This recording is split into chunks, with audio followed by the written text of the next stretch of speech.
The good people of Germany seem to have problems on their hands right now, and it comes in the form of thieves who want to make other people's lives harder.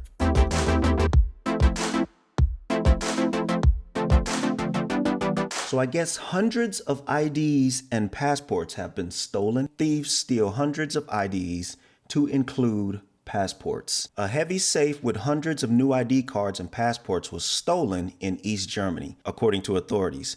The thieves also took 2 finger scanning devices.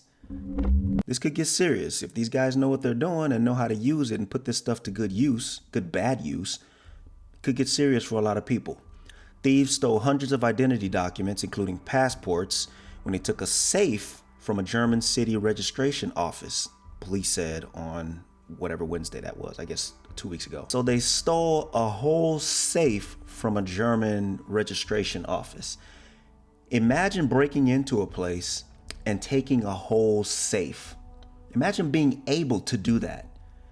I don't know what kind of security measures they had in place, but that's a terrible, terrible thing right there. Deputy Mayor of the Eastern Germany city of Cothen, Stephanie Behrendt, said many hundreds of new identity cards and passports had been in the lifted safe, which weighed 750 kilograms, which is about 1650 in pounds. Woo! Who did they hire to get this done? What kind of muscle-faced people did they hire to get this done? I don't know how they could have just lifted up a safe and carried it right out of a place that should be way more secure than you would imagine. It's beyond me. The city of 27,000 told residents awaiting issue of their identity documents that their stolen ID had been disabled electronically. Federal authorities had listed them as stolen and unusable. Good. That way, I mean, in case you didn't know, passports and many IDs in many countries, not just in Germany, use electronic kind of security measures put into the actual documents as an extra security feature and verification feature too in some cases. So they listed a lot of these people's, or I guess all of these people's passports and IDs that were stolen unusable, so that the people who stole them can't put them to any kind of bad use.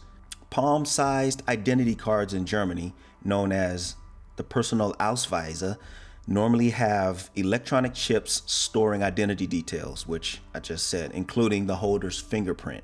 And I guess most of us know that these documents hold those kinds of security measures.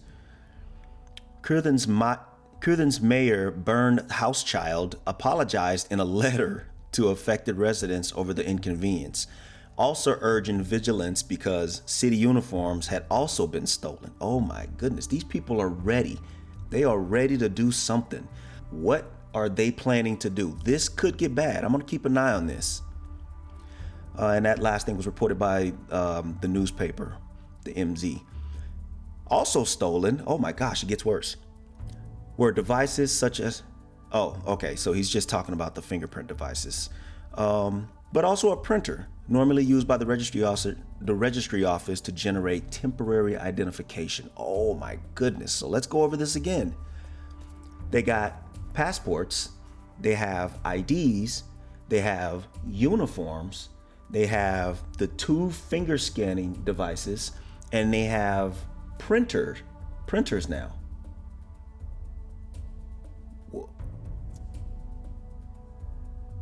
What are they trying to do here? Hopefully the authorities get a hold on this, because this sounds pretty bad. If you think about it, nobody's going to go through that kind of effort if they didn't have a plan.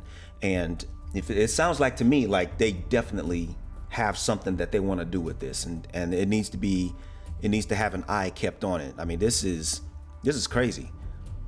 Saxony-Anhalt police are investigating the case and told German news agency DPA that unknown perpetrators had entered city administration office in Cothen, which was once home to composer Johann Sebastian Bach.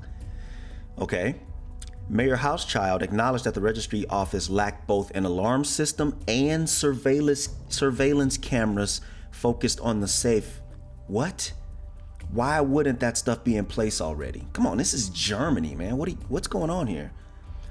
And I quote, he says, until now, that had not been necessary. Oh my gosh. Okay. So the whole point of putting security measures like that in place is so that you don't have stuff like this happen. It's not, this is what's wrong with a lot of security measures in the world today as a whole, including in the States. They don't implement stuff until after it happens. That was a problem in the military too. You usually don't see rules and regulations, the silly ones, until after something unfortunate happens. So the guy says until now it hadn't been necessary. Okay, yeah, obviously, but that's why you want to prevent this, not try and recover from it after the fact and then try and keep it from happening again. Last weekend's theft coincided with AFAR, a San Francisco-based travel magazine, posting Tuesday that one of several world's indices sees Germany as having the most powerful passport in the world. You know, I hear this from all my friends who weren't born in Germany, who eventually acquired a German passport and are glad to do so. This is a powerful, powerful passport, and it's because of what's here. The visa-free access to 134 destinations. That's one of the tops, despite the coronavirus, but you know how that go. So Germany, more specifically this city, Kürten, what are you gonna do about this? I mean, those people's passports and IDs are likely gone for good. That's hundreds of people who are gonna have to try and put a lock on their life, at least for the moment, until this can be gotten control of. Can you imagine if your ID or passport was stolen and they tell you you can't do anything until they get control of that? That's kind of worse than being on lockdown for the virus. You really can't do anything without those items. Kürten, you f***ed up.